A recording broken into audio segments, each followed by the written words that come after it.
Boa tarde a todos. Vamos dar início à segunda parte deste dia e eu chamo ao palco o Dr. José Manuel Oliveira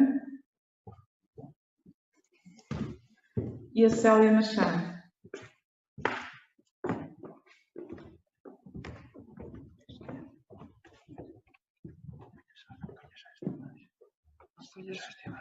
Eles vão colocar lá em cima.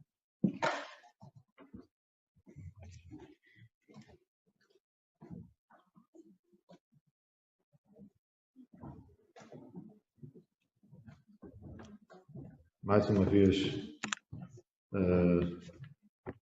boa tarde a todos.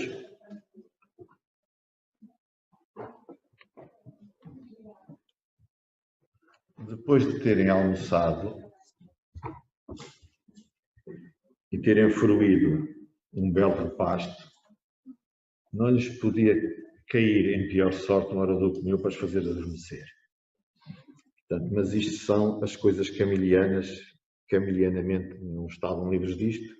Depois eu darei a palavra à doutora Célia, que com os seus atributos femininos terá seguramente muito mais eloquência para vos manter acordados do que eu.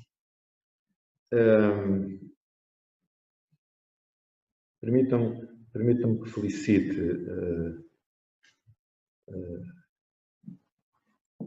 em relação às pessoas que preferiram as comunicações de manhã, que foram extraordinariamente interessantes, e é muito bom nós vermos aquilo que se faz. E permitem-me a terminologia camiliana. Estar aqui há 30 anos já está infectado, não há hipótese de tirar daqui umas palavras e meter outras. O mundo é o que é, nós somos o que somos, nós somos fruto do que somos, do que estudamos, do que lemos, estarem aqui na casa de Camilo, há vírus que não saem, portanto já estão cá dentro. Portanto, é bom ver como é que se trabalha nos intestinos de uma instituição. Não é? Muito daquilo que está ali não se vê. E se nós não vendermos isto, não se vê aquele trabalho que nós fazemos. Podemos estar 10 anos no computador, à frente de um computador, não sabe. Eu falarei aqui um bocadinho sobre contar duas histórias sobre isto. O nosso trabalho não é visível. É visível aquilo que está nas expressões temporárias, aquilo que está nas expressões permanentes, depois o resto não se vê. Vou ver se há na internet se os acervos estiverem disponíveis, porque este trabalho não, de facto não se vê. Bom, eu pedia para passarem uma primeira imagem, por favor, só para recordar.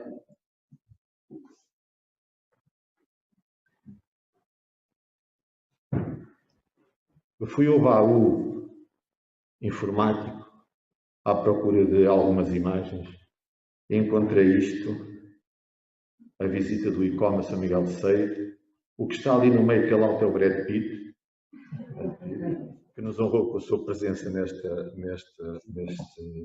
jantar e nesta visita a São Miguel de Ceia. Marido já há alguns anos, estou emocionado a olhar para isto. Encontrei esta imagem aí às 2 e tal da manhã, esta imagem. De facto, isto demonstra aos anos que aqui andamos e as relações, os contactos que fomos tendo e o muito que aprendemos, de facto, com gente que sabe.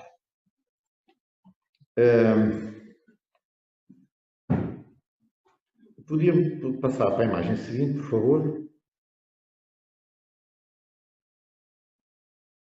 E desculpe o meu analfabetismo tecnológico, mas quem nasceu pela lagartixa nunca chega a crocodilo.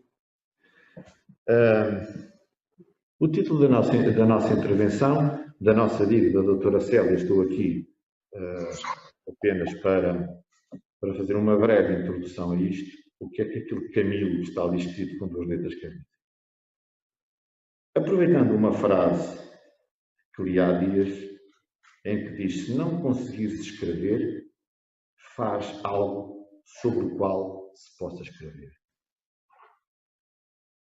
Dizia na introdução que para o ano fazemos 100 anos que a casa abriu ao público. Há 100 anos que quem esteve ligado a esta casa, seja na direção, seja ou não da direção, seja politicamente ou não politicamente, porque temos, felizmente, muitos amigos. Para terem uma ideia, mais de 85% do acervo que temos foi doado à Casa de Camilo. A Casa-Museu foi doada por amigos de Camilo à autarquia de Famalicão. Portanto, isto demonstra uma matriz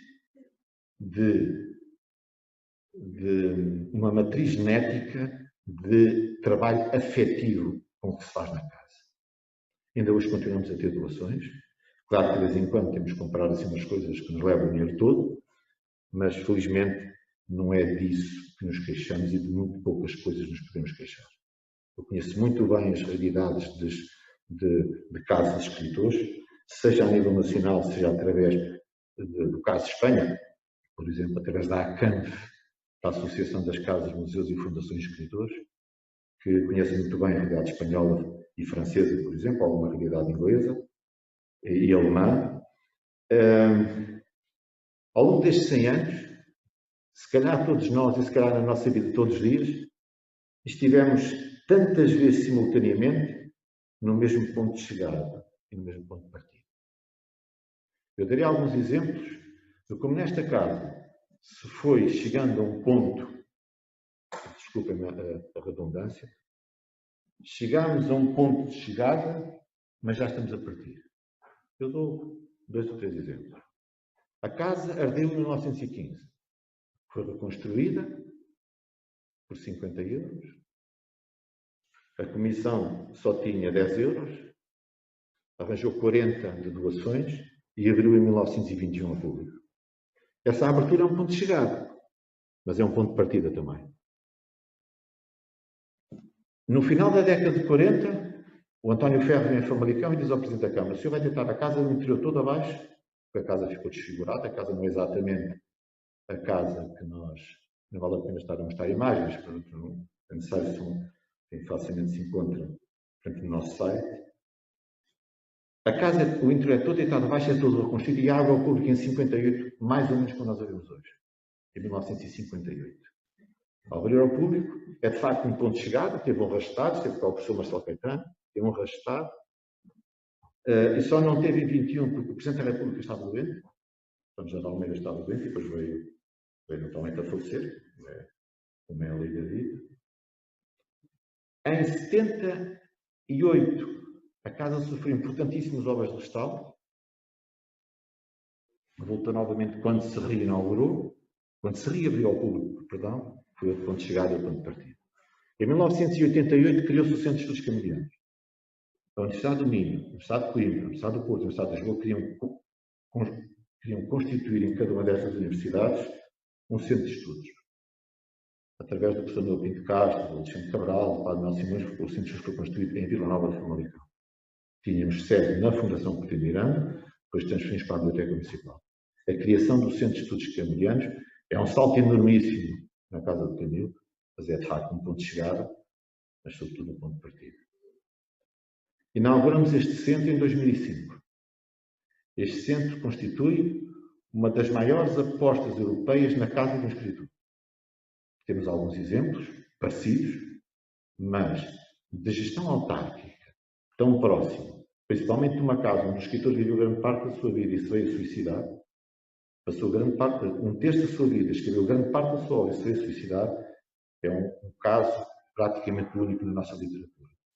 E depois construiu um centro de estudos, num projeto que hoje sou, este centro de estudos, estamos a falar de uma área coberta de 2.200 metros quadrados.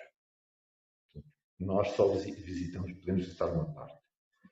Neste momento só podemos visitar uma parte. Ou seja, estão aqui alguns exemplos de como simultaneamente nós estamos a chegar e a partir no sentido para novos projetos.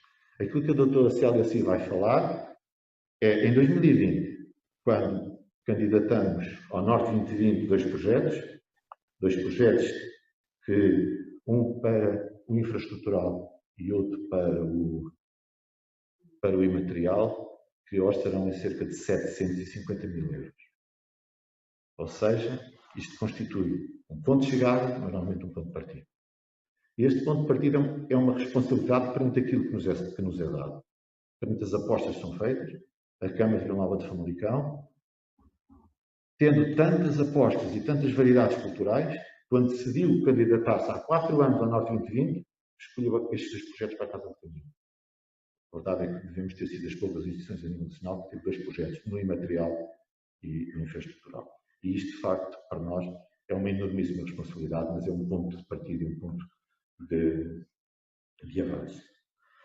O segundo aspecto é o que é que mudou? O que é que mudou em cerca de 30 anos? Eu pedia que passassem a próxima imagem, por favor. Isto é uma vista aérea de São Miguel de Sei de 1990. Empreste-me, por favor, o...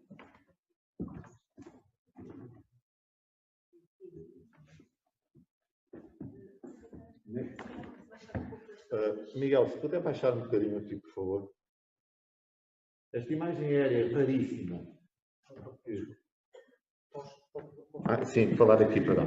Esta imagem que foi concebida por um fotógrafo que andava a fotografar por Famalicão, infelizmente já faleceu, um senhor faleceu de ataque cardíaco, mas que me facultou esta foto, que é extraordinária. Nós vemos aqui a Casa do Padre no São Miguel de Sei, o recinto esportivo que ainda vêem ali quando descem a calçada.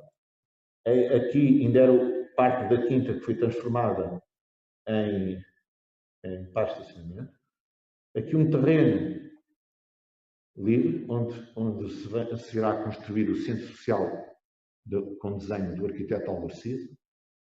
A igreja de Sei foi restaurada com as indicações do arquiteto Cisa. O cemitério por onde trouxemos os restos mortais de Ana Palácio e dos filhos, pelo caminho está na Ordem da Lapa no Porto. O restauro da Casa do Nuno e, em breve, os acessos ao centro de estudos, que não serão debaixo desta ramada que se vê aqui, mas através de um portão, que quando entram aqui, olham ao lado esquerdo e vê, a entrada do centro de estudos será por este lado. Quando virem a imagem seguinte, passados cerca de 30 anos, queria passar a imagem seguinte. Sou eu aqui? Não. Reparem, temos o centro social, temos a parte do cemitério, naquele sítio estão a sepultura, estão os restos mortais dos familiares, a igreja que foi restaurada, a casa onde foi restaurada, esse espaço foi restaurado. Em breve, como eu digo, em dezembro, estará já também sob o desenho do arquiteto Cisa esta entrada, portanto, este percurso pedonal feito, que a doutora Célia explicará, a construção do centro de estudos, a Casa de Camilo e as obras que vamos ter. Essas imagens para já não podemos mostrar, temos imagens em 3D de como ficará isto. Quando foi tirada esta foto, estava-se a reconstruir este muro. Eu há bocado dizia a Maria Jesus que deste lado, por exemplo, são cerca de 3 metros, deste lado aqui são cerca de 6 metros de altura, portanto é um trabalho de restauro bastante grande. O que era a parte da quinta, que foi transformada em pasto de estacionamento para permitir tanto o acesso à casa. Perdão, é para eu me calar, perdão. Presidente, desculpas.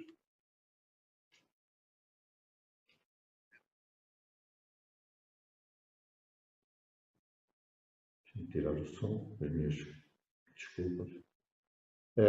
Portanto, em breve, daqui mais ou menos por um ano, nós teremos tudo isto reconstruída a casa como era na traça original. A casa abriu em 1915, nós estamos em 2020, vamos para 2021. Ou seja, cerca de 106 anos depois, isto volta novamente à traça original. É um caso, na minha ver, quando eu digo caso único, não pensem que digo isto com vaidade, digo isto com tristeza, porque é pena ver casos únicos. Devia haver muitos casos idênticos. Não é? Quando digo que é um caso praticamente único, eu não conheço poucas realidades em que isto aconteça. Talvez no espaço Miguel Torga, com a casa do Miguel Torga, só que a casa está na posse dessa regional e o espaço Torga é da administração da autarquia de Sabrosa. Portanto, conheço poucas realidades em que isto acontece. E se formos para a Espanha, há um caso ou dois, O caso da Rosalia de Castro tem o centro fechado. Portanto, essas realidades, infelizmente, não são muito habituais. Bom, mas a doutora Célia explicará depois o que resultará daqui. O que eu queria dizer era o seguinte. De facto, mudou muita coisa. Mudou muita coisa em 30 anos. De facto, o espaço está completamente diferente. E esta fotografia, quando a tirarmos por drone, daqui por 2 anos, nós teremos de facto isto diferente. Permitam-me só concluir que deste sítio, junto à morgue, ali em frente ao cemitério, todo este espaço até aqui, a intervenção foi com o desenho do arquiteto Álvaro Siza. Portanto, ter numa aldeia que era... Nós estamos a 20 minutos de carro dos aliados. Mas isto no século XIX era Portugal profundo. Isto já era Espanha já. Isto já era Espanha, quase Pirineus. Não é? Papai, como é que nós temos numa aldeia um centro social construído por arquiteto Siza, um centro de estudos ligado a uma casa de escritores? Eu não conheço outro centro de estudos que o arquiteto Siza tenha feito ligado a uma casa-museu. Conheço o caso do arquiteto Souto Moura. De facto, é um privilégio muito grande. Um terceiro aspecto que me parece relevante focar era em relação a benefícios e tormentos.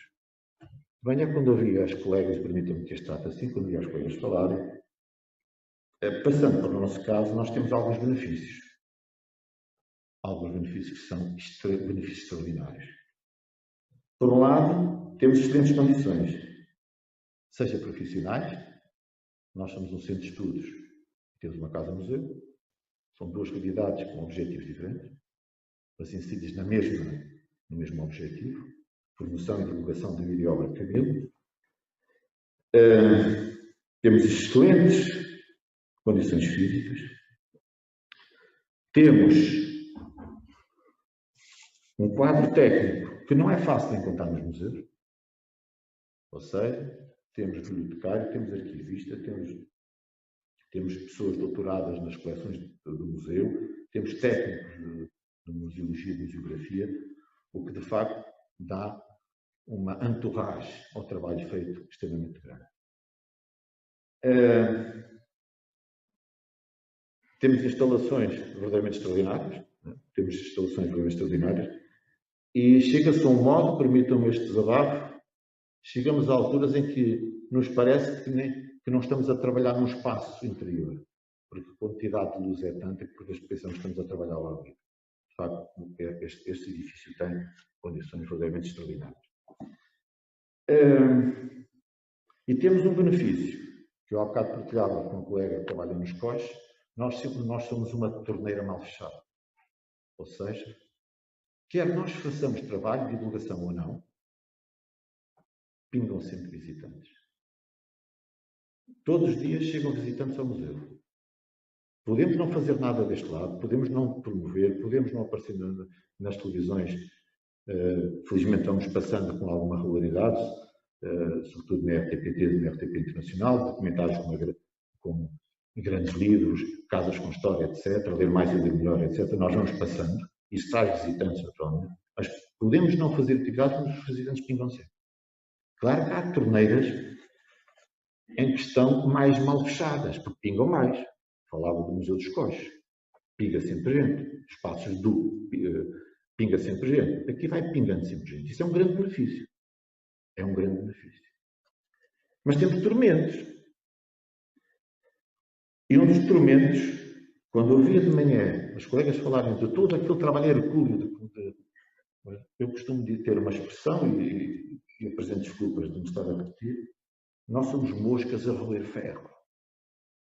Há todo um trabalho, todos os dias, de muita dedicação para que isso seja possível fazer.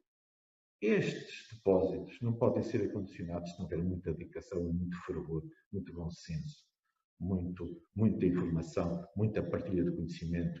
Não é possível fazer aquilo que se faz. E a salvaguarda de muito património passa por nós, pelo nosso trabalho diário, pelo nosso amor à causa. Ultimamente não tenho andado de autocarro, não só por confinamento, mas por questões que se prenderam com a minha formação nestes últimos 5 ou 6 anos, mas quase todos os dias de manhã, quando chegava, estava um senhor sentado no cruzeiro, naquele cruzeiro que se vê do lado. Nossa, doutor, o que é que vocês fazem ali dentro? Todo dia e tal. Quantas pessoas estão lá? Nós estamos lá, somos 7, mais 2 no museu. Sim, mas 7 ali, o que é que fazem 7 dentro daquela casita? O que é que vocês fazem lá dentro? Mas, olha, nós somos como os machados. Vemos ao meio-dia e à tarde estamos fechados. Explicar isto às pessoas, o que é que 7 pessoas fazem num edifício destes, não é fácil de passar uma mensagem. Não é fácil. Eu estou a falar de uma escala pequena. Isto não estou a contar, não estou a contar uma história, estou a falar de um facto verídico. O que é que vocês fazem? Eu vou almoçar, quando não vou almoçar a casa, vou almoçar num restaurante aqui muito conhecido de comida regional, que também tem a excentricidade de serem meus amigos. E às vezes perguntam, não é exatamente o que é que vocês fazem.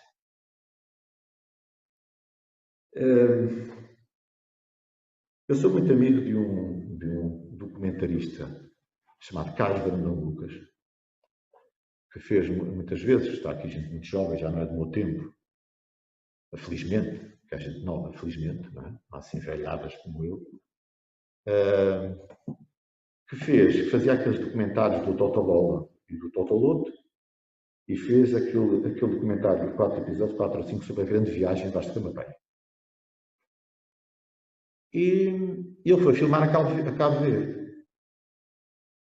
A Cabo Verde.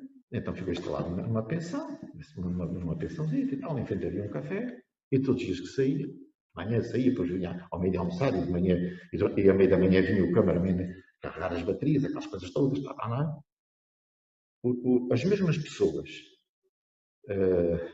são tomenses, foi em São Tomé, são tomenses, acho que não sei se estou a dizer alguma gafe, que isto agora a falar a ver-nos nas redes sociais, é perigoso dizer qualquer coisa, não é? São tomenses, sentadas, estavam lá de manhã, ao meio-dia, à noite, quase sempre os mesmos. No último dia, depois de tomar um café, o Brandão Lucas veio cá fora e pôs-se na conversa com eles. Há um São Tomense que lhe pergunta: os patrões, o que anda a fazer? Todo dia o patrão sai, entra, anda para trás e para dentro. O senhor que anda consigo com aquela coisa, anda assim, o que é que vocês andam a fazer? E ele disse: nós estamos a fazer um documentário sobre Vasco Seirano, um português. Muito bem. Mas necessita de andar sempre nessa corrida, pá, para quê? Porque é necessário, a gente está a filmar, a bateria acaba, sabes como é? E o São Tomense tem esta frase absolutamente extraordinária que se aplica a nós. Trabalho de branco nunca acaba. Este trabalho de branco não tem a ver com branco, com negro, com chinês, com tailandês, com americano, com chinês, do que for. Tem a ver com quem quer as coisas clean, as coisas arrumadas, as coisas acondicionadas, as coisas disponíveis. Isto é um trabalho que nunca acaba.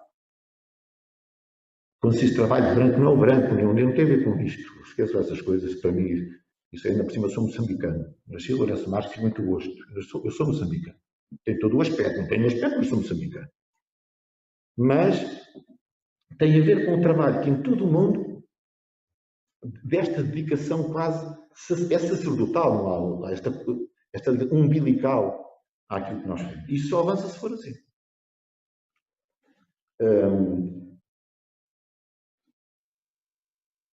Ora, isto para não demorar mais, não vos enfadar,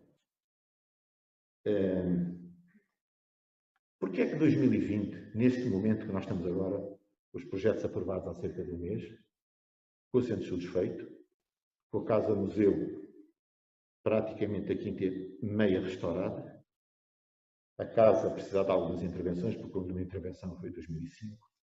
Porque é que nós estamos hoje num ponto de chegada, num ponto de partida? Tivemos 2 projetos que são aprovados, 2 projetos que foram submetidos, que foram aprovados. O montante é verdadeiramente extraordinário, mas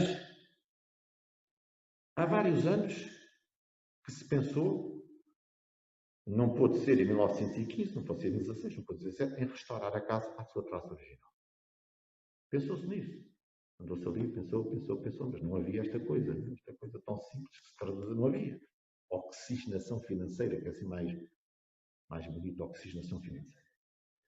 Ela surgiu agora. Mas depois, põe-se o problema. Quando nós restaurarmos a casa e tivermos os centros de estudos caminhantes como temos, o que é que se faz agora? O day after. O que é que vão fazer amanhã? É a aprovação de um projeto que permite a construção de uma rota em torno de caminho. Ou seja, Camilo Castelo Branco é provavelmente o único escritor português em que a vida e a obra se confundem. Ou seja, tem uma vida tão rica. Se nós pensarmos no eletrocardiograma, a vida de Camilo é um eletrocardiograma do mais agitado que vocês possam pensar. É um escritor que agrediu gente nobre à paulada e ao tiro na rua 31 de Janeiro do Porto. Esteve preso 2 vezes por questões de saias. Uma vez fugiu com uma menina, outra vez estava amantizado com uma senhora casada e tanto era preso o amante como era a adúltera. Veio viver numa casa em que se tornou com o nome de Casa de Camilo, mas nunca pertenceu a Camilo. Uma pessoa que se relacionou desde o Imperador do Brasil, a Dom Pedro II, que o visitou por 2 vezes. Da primeira vez ele recusou a visita a Camilo, recusou a visita ao Imperador do Brasil, e o Imperador do Brasil disse: se ele não vem cá, vou eu lá. E foi visitá-lo. Depois visitou novamente em Lisboa, antes de abdicar, o Imperador do Brasil. Relacionou-se com a Casa Real, nomeadamente com o Rei Dom Luís. É o Rei Dom Luís que lhe vem a atribuir o título de Visconde como reconhecimento de 30 anos de dedicação à escrita, de 45 anos de dedicação à escrita. Até com o Trolha, que trabalhava naquele hotel de Santa Catarina que se chama Hotel Central. O Trolha que lhe mandou uma carta a pedir-se que, se o Sr. Camilo não se importar, quando vier a este hotel, ofereça-me um amor de perdição.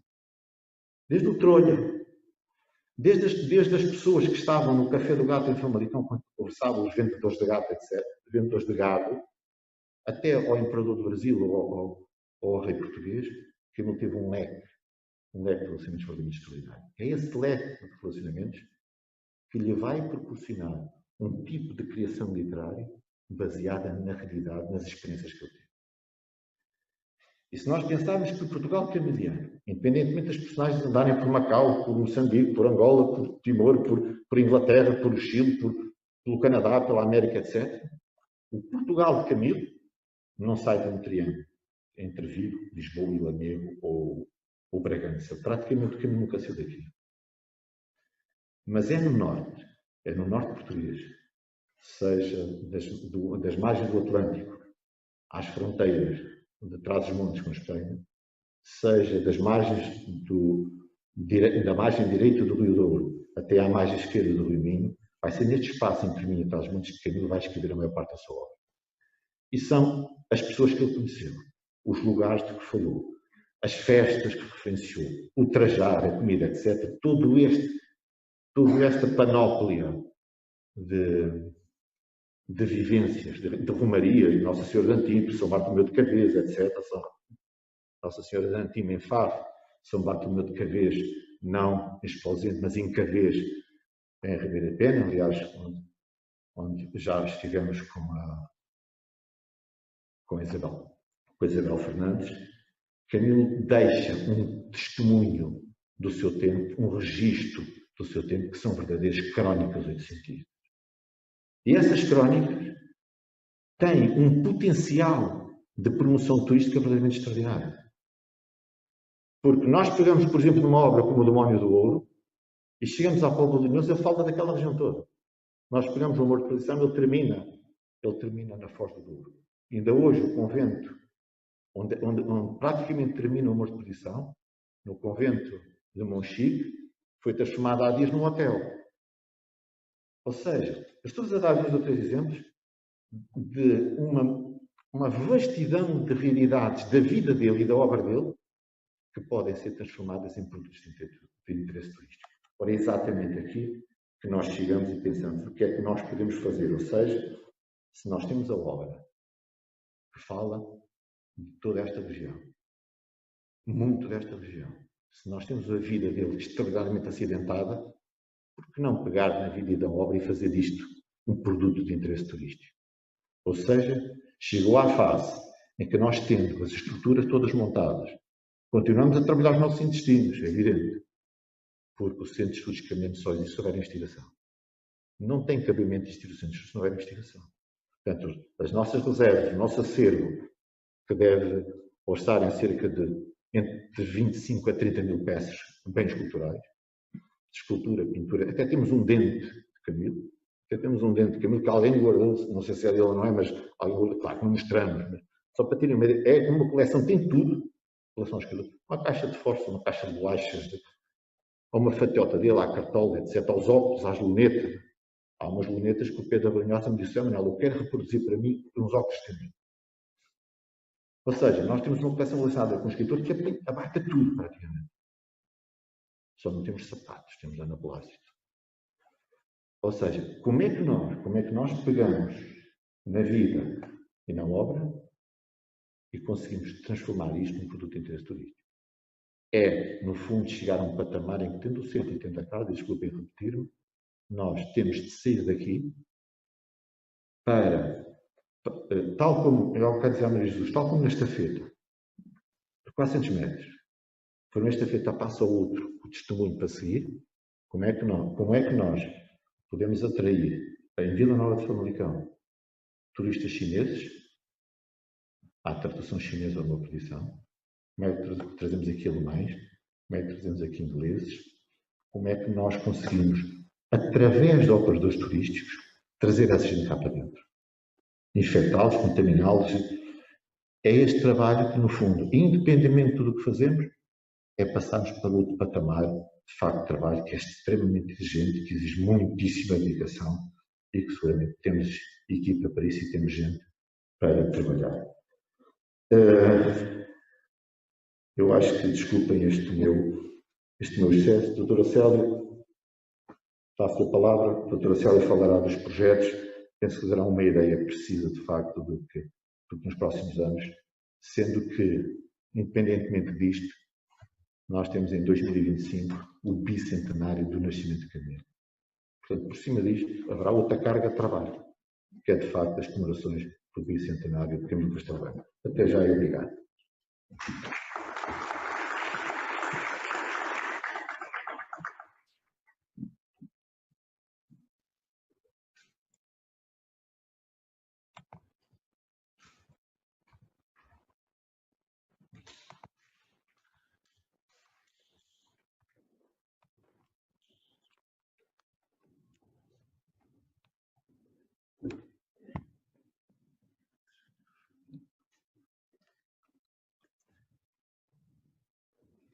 Muito obrigada, Dr. José Manuel. Boa tarde a todos os presentes e a todos os que estão em casa a ver-nos. Eu não vos vejo neste momento, mas sinto que vocês estão aí e é de facto uma experiência nova para todos nós, mas também é curiosa, é desafiante e faz-nos rasgar com aquilo que é tradicional. Penso que é um bom momento para se fazer isto. Eu queria começar só por agradecer a oportunidade de detalhar um pouco mais o nosso trabalho e dar uma nota relativamente ao tema escolhido para os encontros de outono deste ano, um novo olhar sobre as coleções, documentar e conservar. Julgo que é assim o título. Esta proposta é especialmente oportuna, na minha opinião, e bem acolhida por vários motivos. Primeiro, face ao contexto atual em que vivemos e trabalhamos, que nos tem obrigado a um reposicionamento quase diário face a questões de base, como é o tratamento das nossas coleções, a sequência de confinamento social, é verdade, mas também traz outras implicações diretas para o nosso foco, o nosso método de trabalho, as nossas relações com as equipas. Em segundo lugar, porque é positivo mantermos viva a prática e a vontade de partilharmos pensamentos e metodologias e estarmos juntos, mesmo não estando presentemente juntos. E porque este é, sem dúvida, um momento-chave com características, mais uma vez na minha opinião, mundiais raras, pelo menos no que toca à nossa geração, que nos coloca a par e passo do resto da humanidade, a olhar para as nossas coleções. Portanto, estamos num ponto em que podemos efetivamente dizer todos sofremos do mesmo mal. Vamos tentar fazer deste mal algo que nos traga um futuro mais positivo. No nosso caso, em particular, na Casa de Camilo, coincide com o cruzar de um conjunto de longos caminhos, que o Dr. José Manuel já apresentou no âmbito da investigação, orientada para a documentação, a conservação e a educação, que extravasa em muito os limites da nossa coleção, quer a que está exposta, quer a que está na reserva. É nesta complexidade do diálogo entre a posse e a partilha do conhecimento que nos queremos posicionar nesta apresentação. Porque é nesta partilha que nós estamos a concentrar-nos presentemente, pelo menos aqui na Casa de Camilo, com os olhos postos no futuro, mas atentos à nossa realidade de agora. E é neste contexto que venho humildemente, sinto-me assim muito, depois das palavras do Dr. José Manuel, muito humilde mesmo, a partilhar uma experiência que é muito nova para mim, mas já está no ADN de toda a equipa da Casa de Camilo e de muitos sonolicenses, e se calhar de muitos portugueses, e se calhar de muitas pessoas que vivem pelo mundo fora.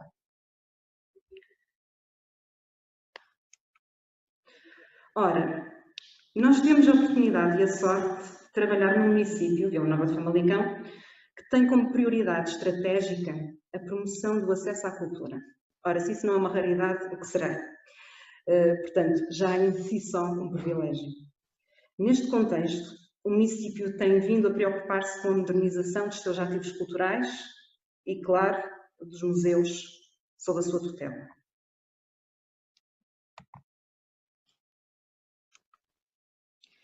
Esta atualização que o município tem vindo a fazer passa naturalmente por uma preocupação com os recursos humanos que compõem as equipas, os espaços e equipamentos onde as mesmas trabalham e as metodologias que aplicam. Ou seja, tratando as coisas pelos nomes verdadeiros, exige um investimento financeiro enorme.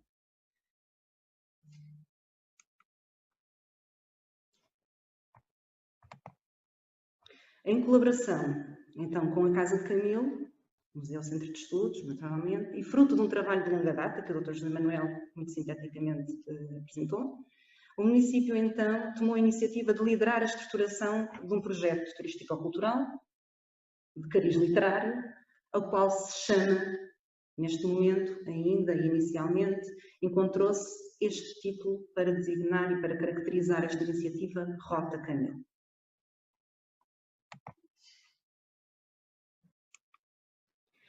Embora a Casa de Camilo seja o epicentro mediador a partir do qual são estabelecidas as parcerias com outros polos camilianos por todo o país, que gradualmente têm vindo a integrar o projeto e esperemos além fronteiras, a ideia é que este seja um projeto efetivamente partilhado e acessível na complexidade do termo que utilizamos hoje como acessibilidade. O projeto orienta-se para o estímulo da consciência sobre a riqueza da coleção Camilo numa lógica descentralizada. Vou fazer aqui um pequeno parênteses só para dizer aquilo que eu considero que é esta coleção Camilo, e já sei que vou aqui referir algumas suscetibilidades. Todo o conjunto patrimonial camiliano, material e imaterial, que contribua para o aprofundamento do conhecimento sobre o romancista, independentemente da sua tutela. E é este vasto património que eu estou a designar como a coleção Camilo. No fundo, este projeto tem como finalidade coroar e rentabilizar todo o trabalho de incorporação, investigação, documentação, conservação, programação, educação e muitos outros que toda a equipa da Casa de Camilo tem desenvolvido em torno da figura do maior representante do romantismo português. E não é simples. Constitui um desafio porque extravasa o trabalho interno tradicional do museu e alarga-se a uma lógica colaborativa com um conjunto de parceiros camilianos. Alguns de longa data, que nós já conhecemos, com quem privamos quase diariamente, com muita regularidade, mas muitos novos e menos familiarizados com a museologia e com a gestão cultural, como, por exemplo, hotéis, agências de viagem e outros. Restaurantes, por exemplo.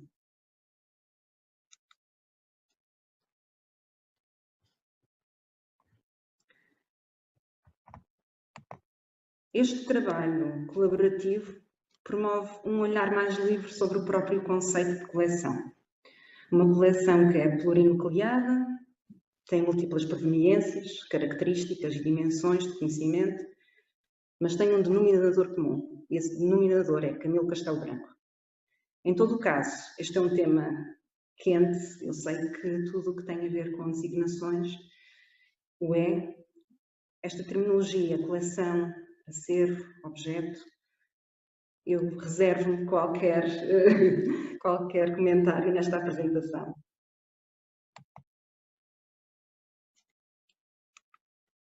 O projeto foca-se em públicos menos convencionais, como o Dr. José Manuel referiu, os públicos da atividade turística, para que possamos ampliar e diversificar os nossos segmentos de públicos, os mais convencionais, os que nos visitam mais vezes, e alargar o nosso raio de ação, mas também multiplicar esse raio de ação, porque nós sabemos que a palavra, a passar de pessoa para pessoa, aumenta a qualidade da relação com os públicos.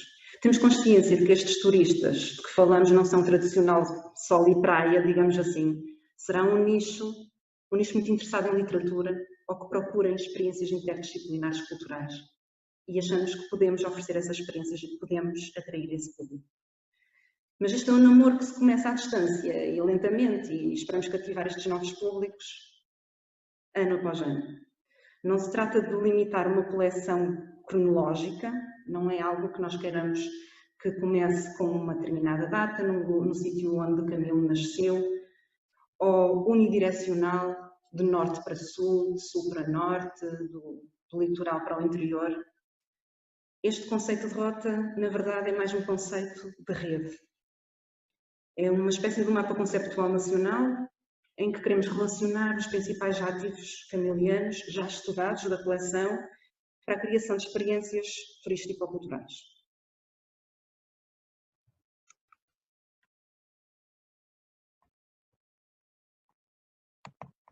Nesse sentido, foi numa primeira fase do projeto estruturado já no passado um diagnóstico, um plano de formação e um plano de ação para a identificação de prioridades estratégicas para a implementação desse plano de ação. Portanto, estas 3 fases já foram concretizadas. Numa segunda fase,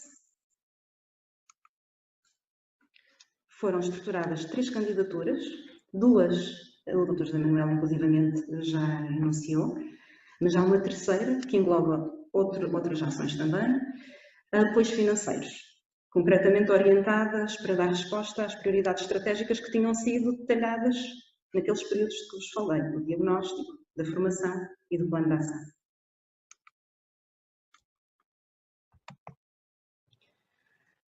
Então vou-vos falar um bocadinho de cada uma dessas operações. Uma delas denomina-se a valorização da visita a São Miguel de Ceira, que será essencialmente focada no centro desta aldeia onde nós estamos posicionados. E inclui ações tão simples e tão complexas como o desenvolvimento da identidade de chapéu desta rota, desta marca que nós queremos criar, que é Camilo, desta coleção que nós queremos transmitir. E porquê é que eu digo tão simples e tão complexo? Porque se calhar ideias não faltam, sugestões são muitas, cada um de nós empatiza de uma forma muito diferente e particular, compreende o Castelo Branco, mas cada um de nós olha para uma identidade de uma forma diferente. E chegar a um resultado dessa identidade realmente tem sido um trabalho longo, uma grande discussão. Temos aprendido muito sobre como cada um de nós olha para a mesma coisa, a diversidade de cada ponto de vista e também a riqueza daquilo para onde estamos a olhar. Porque se não fosse rico, certamente não existiam tantos pontos de vista acerca da mesma situação desta marca. Essa marca será depois utilizada transversalmente em todos os materiais de comunicação, como devem imaginar, e em todas as atividades do projeto, de maneira que ela tem mesmo que espelhar uma visão coletiva, porque considerando tantos parceiros que nós estamos a envolver na rota, não pode acontecer um desses parceiros não se identificar de todo com essa identidade de chapéu. Seria logo um mau início da relação, penso eu. Depois também estamos a trabalhar na concepção de desdobráveis do itinerário cultural aqui no Centro de São Miguel de Ceira e de um trilho literário que temos a ser implementado, que é o trilho da Cangosta do Estevão. E estes 2 desdobráveis serão, à semelhança de outros desdobráveis também que são desenvolvidos noutras operações, alvo de um pensamento estratégico. Nós queremos que este desdobrável seja portátil, seja de fácil utilização e compreensão, mas também queremos que ele seja atrativo artisticamente. Então estamos a trabalhar nesse design de maneira que ele se transforme de um livrinho que nós podemos consultar em algo que colocamos ao bolso e viajamos com ele. Temos também nesta ação a produção e aplicação de sinalética, tanto no Centro Patrimonial de Ceira, como no Trilho da Cangosta do Estevão. Ora, temos aqui outra dificuldade. Cada ponto que nós queremos sinalizar tem características diversas. E se pensarmos no alargamento desta sinalética a toda a rota, ainda mais diversidade encontramos. Um Teatro Nacional de São João, uma cadeia da relação, uma Casa de Camilo, o Bons Lumes do Monte, por exemplo, Ribeira de Pena. Como é que nós vamos encontrar suportes tão diversificados para as características destes espaços, como relevantes para que eles se possam identificar quando sinalizam que são parte desta rota? E depois temos também dentro desta ação a criação de um conjunto de vias pedonais e circuitos que vão finalmente finalizar o projeto do arquiteto Cisa Vieira, de que falámos hoje da manhã.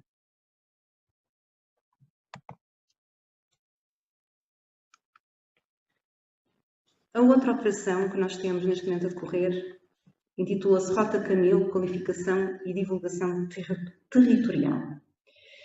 Inclui uma série de ações, como o desenvolvimento do polo de acolhimento da rota. Nós sentimos uma dificuldade. Ali na Casa Museu, quando acolhemos as pessoas, não temos um espaço propriamente dito em que as pessoas possam estar ou chegar, que possam ir introduzindo uma relação com Camilo Castelo Branco, iniciando esta relação de uma forma acolhedora, numa recepção que tenha um espaço, se calhar com uma exposição temporária, se calhar com um centro interpretativo, se calhar com uma galeria mais diversa, com uma recepção, com uma bilheteira. Sentimos esta lacuna e finalmente temos financiamento para concretizar este polo. Dentro desta mesma ação, vamos também extravasar São Miguel de Ceio e o Trilho da Cangosta e vamos aplicar sinalética no Porto, em Braga, em Ribeira de Pena e também em Vila Nova de Famalicão, fora de São Miguel de Ceio. A outra ação é um plano de comunicação e este plano de comunicação, termos financiamento para implementar este plano de comunicação é incrível, porque nós trabalhamos diariamente, como já foi referido no painel desta manhã, com limitações, às vezes ao nível técnico, às vezes ao nível de financiamento, mas é ótimo quando podemos trabalhar com entidades que percebem muito bem do que fazem. E neste plano de comunicação nós vamos ter esta oportunidade. É uma empresa que vai ter a possibilidade de nos fornecer um serviço que nos diz exatamente como é que se faz o planeamento estratégico de comunicação.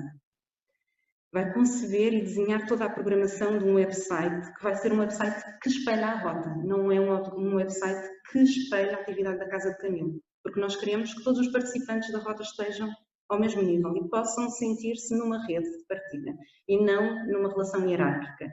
Embora sintamos que somos, de alguma forma, o epicentro da atividade, não queremos destacar-nos nesse sentido e nessa rota. Neste plano de comunicação também vamos conseguir produzir conteúdos escritos e traduzi-los, produzir conteúdos audiovisuais, contar com assessoria de imprensa, que assim é aquele nome que acho que todos nós pensamos que percebemos exatamente o que é, mas no fundo é um mundo. E com a avaliação global dos impactos mediáticos da rota. E esta avaliação, como nós sabemos muito bem, muitas vezes não a fazemos. E não é porque não o queiramos fazer, não é porque não tenhamos coragem de enfrentar os resultados das ações que implementamos, isso nós queremos fazer. Aqui a questão é o tempo. Nós, quando terminamos uma atividade, geralmente a nossa cabeça já está concentrada na atividade que se segue. E esta dificuldade de gestão de tempo leva-nos muitas vezes a deixar de lado a avaliação, que, como sabemos muito bem, é fundamental. E nesta ação teremos a oportunidade de fazer especificamente em relação ao impacto que a rota, que este conceito, que esta imagem vai ter na população. E mais uma vez vamos poder alargar a tal criação dos desdobráveis de que eu vos falava e outra documentação de apoio a outros concelhos. Estamos a falar de Ribeira de Pena, de Braga e do Porto e certamente no futuro alargaremos a outros municípios também.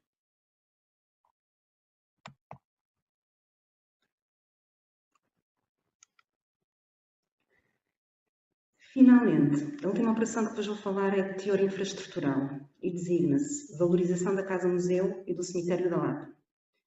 Como percebem por este título, há aqui uma parceria muito estreita entre a Casa da Quinta de Seide e o cemitério da Venerável Irmandade Nossa Senhora da Lapa, no Porto. Com esta operação, nós tivemos a preocupação de reabilitar 2 lugares camilianos incontornáveis. O da vida, a Quinta de São Miguel de Seide, principal local de residência e de trabalho do romancista, como disse muito bem o Dr. Manuel, onde Camilo se sediou e nutriu a relação com a sua família nuclear. E depois temos o cemitério da Lapa, o local de repouso eterno de Camilo, e poderemos também designar como a sua última morada, que também inclui uma série de pessoas, de contemporâneos de Camilo, que privaram com ele em vida. Esta ação inclui a remodelação, a ampliação e arranjos exteriores da Quinta de Seide, designadamente da Casa dos Caseiros, que seria um anexo à casa residencial, um espaço que infelizmente desapareceu completamente, não existem vestígios no momento. E vamos trabalhar para essa reabilitação, criando uma quinta que será o mais próxima possível daquilo que era o dia-a-dia de Camilo Castelo Branco. Portanto, vamos ter a experiência ao entrar na Quinta de São Miguel de Seide, que Camilo, quando chegava ali e entrava, passava por aqueles portões, teria, ou muito aproximado. E é isso que nós queremos oferecer ao nosso visitante. E esta ação inclui ainda a instalação de equipamentos específicos orientados para visitantes no cemitério da Lapa, onde se encontra o jazigo da família de Freitas Fortuna, grande amigo de Camilo Castelo Branco, e onde ele se encontra sepultado. Assim como a Venerável Irmandade Nossa Senhora da Lapa também possui outros objetos e documentos de pertença pessoal de Camilo e da Ana Plácido, incluindo a arma do suicídio.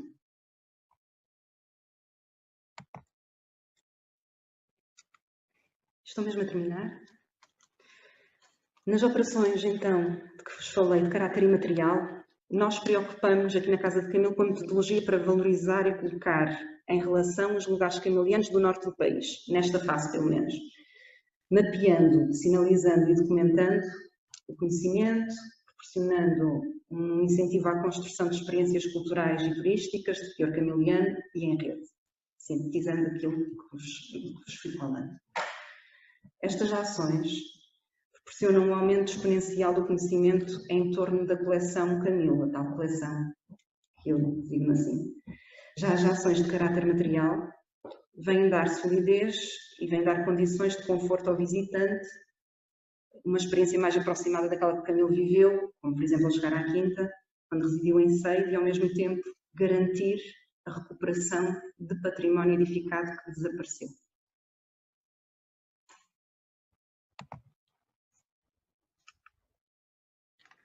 Todas estas operações são interdependentes, como devem imaginar, uma não vai acontecer sem a outra. Elas precisam mesmo que todas aconteçam em simultâneo. Ora, isto cria-nos um grande ânimo, mas um grande stress. Isso significa que a gestão é ambiciosa, é complexa, o modo como todo este processo é documentado também se revela desafiante. E falando na questão da documentação, temos em museologia que pensar como é que nós documentamos estes processos, que são processos absolutamente imateriais, mas que se subdividem por materialidade também. A colaboração de todos da Casa de Camilo é fundamental. Há momentos em que não há mãos a medir. Esperamos estar à altura de honrar a memória de Camilo. Obrigada.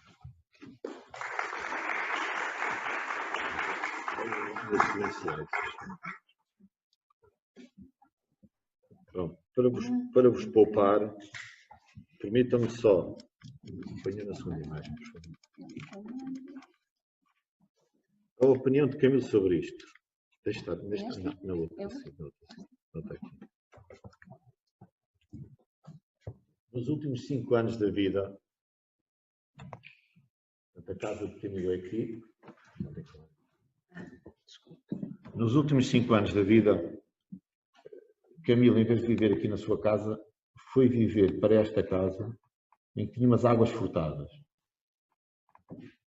Ali após o 25 de Abril, o Presidente da Junta, então em Seide, achou por bem que precisava daquela riga e daqueles ferros para a casa dele. Deitou aquilo abaixo, as águas furtadas, levou a madeira da riga, levou os ferros, uma ideia genial. O que é que eu quero dizer com isto? Há cerca de 130 anos, portanto, Camilo, nos últimos 5 anos da vida, vai se mudar para esta casa e a viver nas águas furtadas com Ana Plácido. viver com o Nuno, porque a casa não oferecia grandes condições de habitabilidade. Vinha ali apenas para receber os amigos. Agora imaginem o Camilo ali na varanda das Águas Furtadas, a olhar para a casa de Seito e a dizer isto.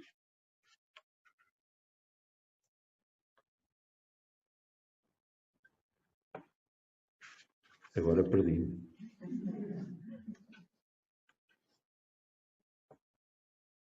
Da sua moradia de São Miguel de Seito, Camilo Castelo Branco desabafava em carta de 1881, portanto há 140 anos, se a memória não me atraiçoou, ao Visconde de Ouguela.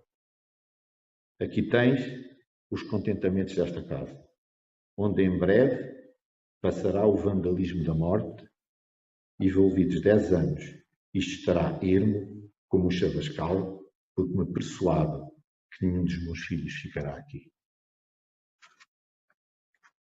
O romancista errou na previsão. Ana Plácido e Jorge Nuno permaneceram até ao fim das suas vidas na pacata aldeia, e os seus restos mortais encontram-se hoje sepultados no cemitério local. Os de Ana Plácido e a família, claro. A casa toda rodeada de pinhais mentes, devorada por arrasador incêndio e por 2 vezes erguida das cinzas dos escombros, tornou-se um lugar sagrado da devoção e da peregrinação camiliana. Oxalá as gerações que sigam a nós façam mais e melhor do que aquilo que nós fizemos. Muito obrigado.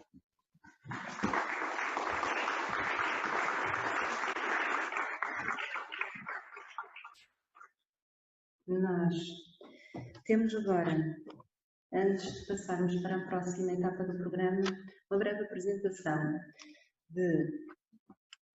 Não sei se o apontador está consigo.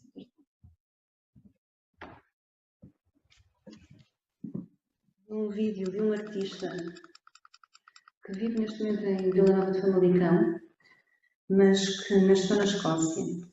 E este é apenas um exemplo de como muitas vezes nós somos tocados na nossa instituição por outras pessoas, por outras parcerias, com que não contamos.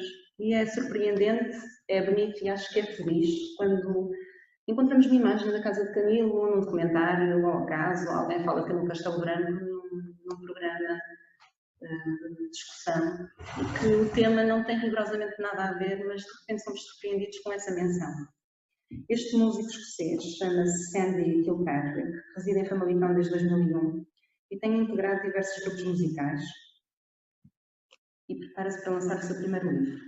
O seu último trabalho discográfico, Origins One Portugal, é uma extensão do seu último disco, Confessions from the South, e está previsto ser lançado antes do final de 2020. Sandy Kilpatrick faz parte da banda The Origins Band e em março de 2017 lançaram um álbum em homenagem às paisagens de Portugal. Recentemente, Sandy, numa parceria com o município de Vila Nova de Famalicão, apresenta um novo videoclipe. Este parece-nos um bom exemplo de um projeto muito recente, fresco, que alia a arte à promoção do património local, com o devido respeito e a seriedade com que deve ser tratado, mas com algum sentido também de humor, alguma estética interessante, e que demonstra, mais uma vez, a relevância do envolvimento municipal em qualquer tipo de iniciativa de divulgação. Por vezes, nestas atividades indiretamente ligadas à nossa ação, encontramos eles para pensarmos criativamente. Antes de visitarmos a Casa de Camilo, vamos então assistir.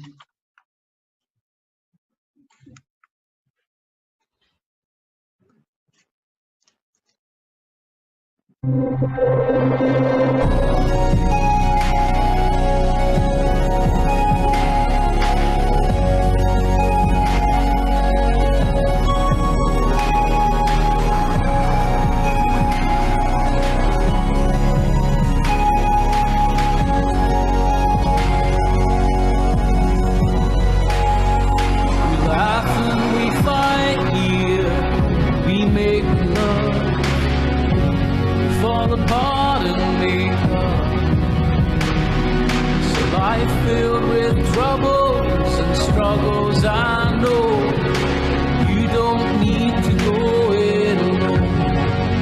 This is your place.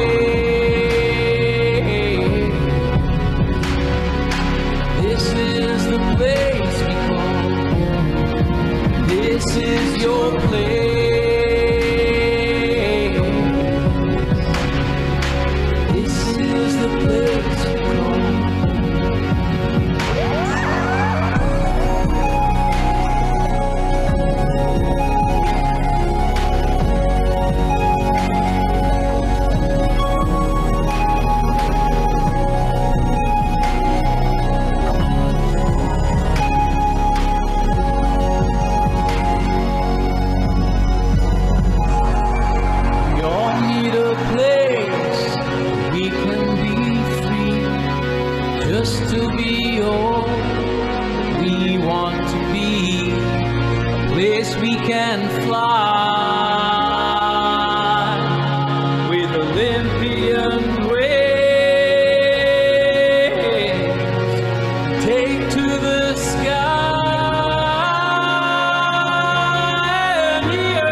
estava a dizer que, pronto, assistimos então a um vídeo que a nós, famalicenses, e acredito que a mais pessoas nos deixem assim um bocadinho com o coração assim, muito, muito feliz e muito alegre. E passamos agora então para uma pausa para café, seguida de um ciclo de visitas à casa de Camilo. Portanto, a pausa para café será num sítio habitual e de seguida podem dirigir-se já à entrada da casa de Camilo. Até já. Deixe-me só complementar. Muito obrigado a todos, da parte da Casa de Camilo até um dia destes, da parte do ICOM. Maria Jesus, não sei se quer, uma vez que vão sair, Eva, desculpe, como vão sair da emissão online, não sei se, acho que a doutora Maria Jesus poderá dizer a todos os participantes, da parte da Casa de Camilo, obrigado por terem estado aqui, amanhã cá estaremos. Maria Jesus, por favor. Ora, para todos aqueles que nos seguem à distância, termina hoje trabalho que é possível partilhar. Estaremos aqui todos de novo amanhã de manhã e temos a certeza que as comunicações que vamos ouvir serão tão interessantes como as de hoje, pelo que a única coisa que me resta é desejar aos que estão à distância um bom resto de tarde até amanhã.